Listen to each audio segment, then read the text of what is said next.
Olá, bem-vindo ao canal Boa Semente. A gente está aqui para comentar a revista Editora Betel Dominical para jovens. Hoje a gente está na lição 12, né? O cativeiro babilônico. Hoje, então, a gente vai conversar com vocês sobre esse cativeiro. Foi o encerramento de tudo que a gente está... Encerramento dessa fase da história de Israel, porque foi o período que as últimas tribos, né, caíram, as tribos do sul, né, que ficavam agora aqui embaixo. Jerusalém é a capital, ela vai cair também para Nabucodonosor. Se a gente for recapitular, a gente vai ver que, fazendo aqui uma recapitulação histórica, né? Hoje é um encerramento, seria praticamente dessa fase, apesar de ter a lição 13, que é o resumo, a lição 12 fala do finalzinho dos cativeiros. As tribos do norte, né, elas vão cair em 722, como a gente viu, elas vão ser levadas cativas ali para a Síria. O que vai ficar são as tribos do sul, né? Essas tribos do sul, cuja capital era Jerusalém, né? Ela vai ser levada depois em 586. Inclusive na revista está dizendo que é 582, é 586 a data mais precisa. Ela vai ser também levada. Só que as tribos do norte, elas vão ser levadas pela Síria em 722. Depois, mais tarde, é que vai cair também o Reino do Sul para a Babilônia, Nabucodonosor, que vai agora fazer o restante, levar essas últimas tribos que ficaram ali na parte sul. Esse é o contexto histórico, é que as 10 tribos do norte vão se transformar depois, como alguns historiadores chamam, das tribos perdidas, né? Porque nunca mais elas vão retornar, nunca mais elas vão regressar, mas em Jerusalém ficou ainda as tribos do sul, que ficaram mais firmes ali.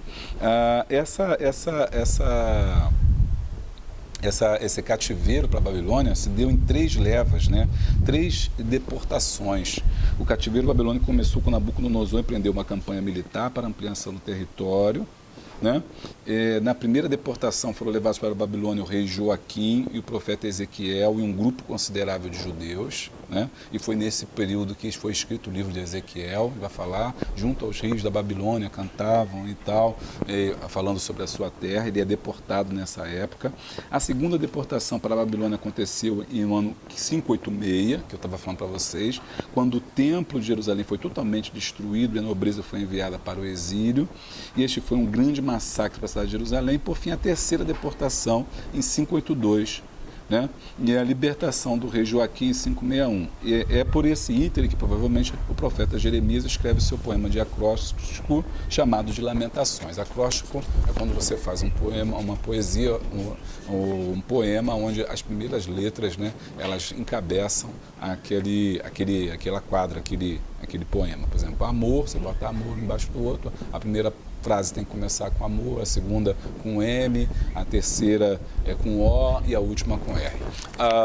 Então, esse é o resumo desse período, dessa história, do histórico desse povo, que por conta de abandonar, isso é legal você chamar, né, a atenção, por conta de abandonar o Senhor, foi levado cativo N vezes aí, né? Primeiro caiu a tribo do norte, depois cai as tribos do sul em 3 levas consecutivas. E aqui na revista ele vai contando da humilhação, né, que vai acontecer. O povo vai ser bastante humilhado, os reis são humilhados, né? O cativeiro vai ser trágico, vai ser uma tragédia muito grande. E quando fala de cativeiro, a gente pensa que levou todo mundo. Não, só levaram os mais abastados, os mais ricos, os mais poderosos, a elite é que vai ser levada para cativeiro. Tanto é que Daniel, Sadraque, Mesaque é uma elite que vai ser levada para o cativeiro.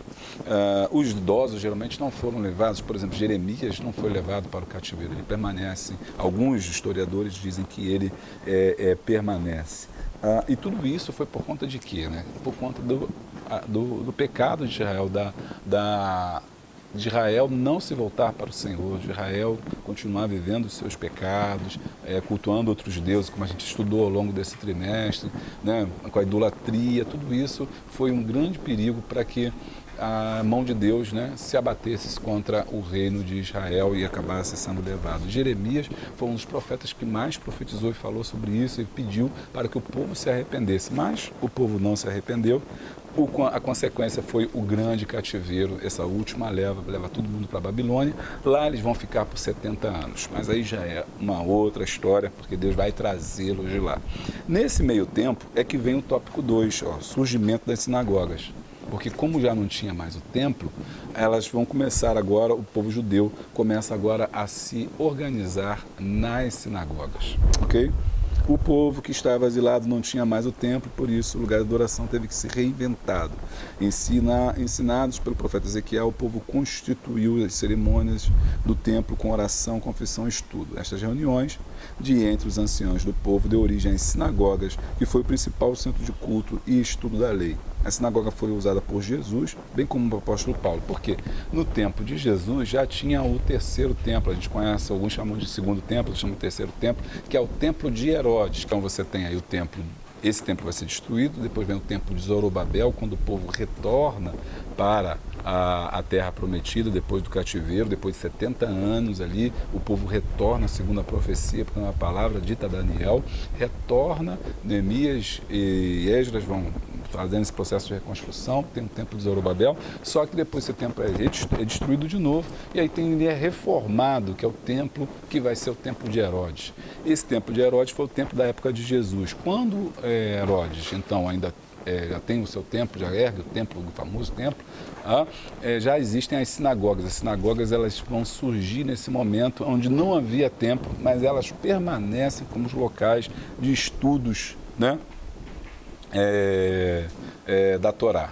E aí no 2.2 fala sobre a retomada da profecia messiânica, porque nesse tempo do cativeiro o povo começou a sentir saudade, o povo começou a levantar profetas e homens de Deus para dizer, olha, não vai ficar assim, o cativeiro vai acabar, Israel se converta no seu mau caminho, né? Tudo vai acabar bem. 3, um tempo de esperança, né? Uma mudança radical na identidade do povo. Aí esse aqui é interessante, a maioria do povo judeu era agricultor e criador de rebanhos, porém, com a adaptação no cativeiro babilônico, transformaram-se em grandes comerciantes, demonstrando assim sua capacidade de homens de negócio, tornaram-se ricos e prósperos. Deus já estava agindo na vida do povo, pois quando terminasse o cativeiro e o povo regressasse para a sua terra, teriam recursos para reconstruir a cidade, os muros e o templo. Precisamos entender que Deus nos faz prosperar não para que sejamos egoístas, materialistas e consumistas, e sim para que sejamos mantenedores de seus projetos e possamos abençoar o nosso próximo.